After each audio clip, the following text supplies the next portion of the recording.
beautiful sunshine out there this afternoon. It's still a little bit chilly, but still not too bad. Our average high 34, and we're at 33 degrees right now, but that wind, southwest wind at 16 miles per hour does make it feel cooler. It feels like 23 degrees outside. It is pretty dry, dew point at 16 and humidity at 50%. And we're going to stay pretty dry throughout the rest of the forecast until we go into early next week. So looking at the big picture here, we have all that shower activity and that icing that we had still in the south being pushed out. Nice and clear in Ohio and all the way up into the upper Midwest, and that is because of a high pressure ridge that's dominating. So let's look at it. High pressure moving over to the mid-Atlantic states. That's why we're starting to see a southerly flow. Now, we're not talking about like a really warm southerly flow, but temperatures are warming up a little bit today. Our high expected to be 37, but we're watching this cold front, and that's not going to keep the temperatures warm. That cold front is going to move through tonight, and as it does so, we'll be on the back, and it's an Arctic cold front.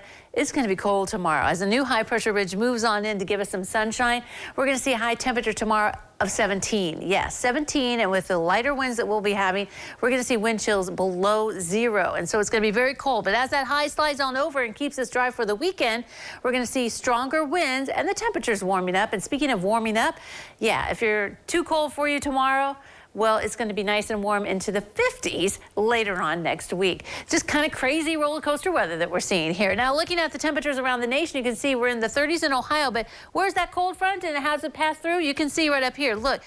3 below in Bismarck. It's only 4 in Pierre. That's the backside of the cold front, and that's what's heading our way. Not quite that cold, but it's going to be colder temperatures for tomorrow. So looking at Skycast, a few extra clouds moving in throughout the afternoon, and some scattered flurries possible tonight as we see the wind shift once that cold front moves on through. But then things clear up, and we'll see some sunshine again tomorrow mixed in with some clouds. And for the weekend, a mixture of clouds and sunshine. You can see how the winds are out of the south, and they'll be picking up too. We're going to see some stronger gusty winds today, this afternoon, up to around 30 miles per hour.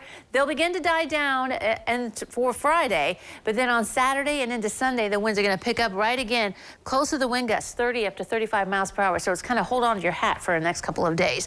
37 the high today, mostly sunny skies and windy. For tonight, we're going to drop down to 11 degrees, partly cloudy skies, some scattered flurries. Tomorrow, our high only 17, but we see plenty of sunshine. And as we look to the 7-day extended forecast, as I said, it's not going to stay cold long. We're going to see a high temperature by Tuesday at 54 degrees.